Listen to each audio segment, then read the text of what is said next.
ಬೆಂಗಳೂರಿಗೆ ಈಗ ವಲಸಿಗರ ಸಂಖ್ಯೆ ಜಾಸ್ತಿ ಆಗಿದೆ. ಎಲ್ಲ ಕಡೆಯಿಂದ ಬಂದು ಕನ್ನಡ ಮಾತಾಡ್ಬಿಟ್ಟು ತಕ್ಷಣ ಅವನು ಕನ್ನಡಿಗನಾಗೋದಿಲ್ಲ. ಕನ್ನಡಿಗರ ಒಂದು ಸಿಗ್ನೇಚರ್ ಸ್ಟೈಲ್ ಗುಣ ಇದೆ, ಅದು ನೀರು ಕೇಳಿದ್ರೆ ಮಜ್ಜಿಗೆ ಕೊಡೋ ಗುಣ. ಮನೆಯೊಳಗೆ ಕರೆದು ತಂಪಾಗಿ ಗಾಳಿ ಕೆಳಗೆ ಕೂರಿಸಿ ಅವನಿಗೆ ಮಜ್ಜಿಗೆ ಕೊಟ್ಟು ಊಟ ಹಾಕಿ ಆಯ್ತಪ್ಪ ಹೋಗ್ಬಾ ಅಂತ ಕಳಿಸೋ ಅಂಥವ್ರು ಕನ್ನಡಿಗರು. ಕನ್ನಡ ಮಾತಾಡೋದಷ್ಟೇ ಕನ್ನಡಿಗರಾಗೋದಿಲ್ಲ. ಈ ಹೃದಯವಂತಿಕೆ ಮತ್ತು ಹೃದಯ ವೈಶಾಲ್ಯತೆಯನ್ನು ಬೆಳೆಸ್ಕೊಳ್ಳೋರು ಕನ್ನಡಿಗರು ಮತ್ತು ಸರಳತೆಯನ್ನೇ ಸಾಧಿಸುವವರು ಕನ್ನಡಿಗರು. ನಾರಾಯಣ ಮೂರ್ತಿಗಳನ್ನು ನೀವು ನೋಡಿ ಗೊತ್ತಾಗುತ್ತೆ ನಿಮಗೆ. ಸರಳತೆಯ ಸಾಕಾರ, ಸರಳತೆಗೆ ಪ್ರತೀಕವಾಗಿದ್ದಂಥವ್ರು ನಮ್ಮ ಹೆಮ್ಮೆಯ ನಾರಾಯಣ ಮೂರ್ತಿಗಳು. ಜಗತ್ತಿನ ಅತಿ ಪ್ರತಿಷ್ಠಿತ ಸಂಸ್ಥೆ ಇನ್ಫೋಸಿಸನ್ನು ಕಟ್ಟಿದಂಥ ಪುಣ್ಯಾತ್ಮ, ಅತ್ಯಂತ ಸರಳವಾಗಿದ್ದಾರೆ. ಸೊ ಇದೆಲ್ಲ ನಮಗೆ ಮಾದರಿ, ಇವರೆಲ್ಲ ನಮಗೆ ಮಾದರಿ. ಇಂಥ 100 ಜನ ಸಾಧಕರು ಮೈಸೂರಿನಲ್ಲಿದ್ದಾಗ ಇವರು ಮಧ್ಯದಲ್ಲಿ ನಮ್ಮ ಬಾಲ್ಯ ಬೆಳೆಯಿತು. ನಮ್ಮ ಮನೆ ಎದುರುಗಡೆ ಎಂ ವಿ ಸೀತಾರಾಮಯ್ಯನವರಂಥ ಅತ್ಯಂತ ಹಿರಿಯ ಸಾಹಿತಿ ಇದ್ದರು.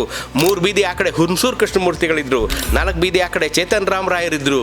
ಸೊ ಅತ್ಯಂತ ದೊಡ್ಡ ಸಂಗೀತಗಾರರಿದ್ದರು, ಕಲಾವಿದರಿದ್ದರು, ನಾಟಕಗಾರರಿದ್ದರು. ಎಲ್ಲರಿಂದ ತುಂಬಿ ಬೆಳೆದಂಥ ಊರು ಮೈಸೂರು. Royal life.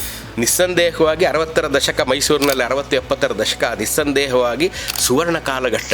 ಕಾಲದಲ್ಲಿ ಮೈಸೂರು ಸಿಟಿಲಿ, ನಾನು ಹೇಳೋದು ಮೈಸೂರು ಸಿಟಿಲಿ ಯಾರು ಹುಟ್ಟಿ ಬೆಳೆದು ಓದಿ ತಮ್ಮ ಬದುಕನ್ನು ಕಟ್ಕೊಂಡ್ರೋ ಅವರು ಎಂದಿಗೂ ಮೈಸೂರನ್ನು ಮರೆಯಲಾರರು.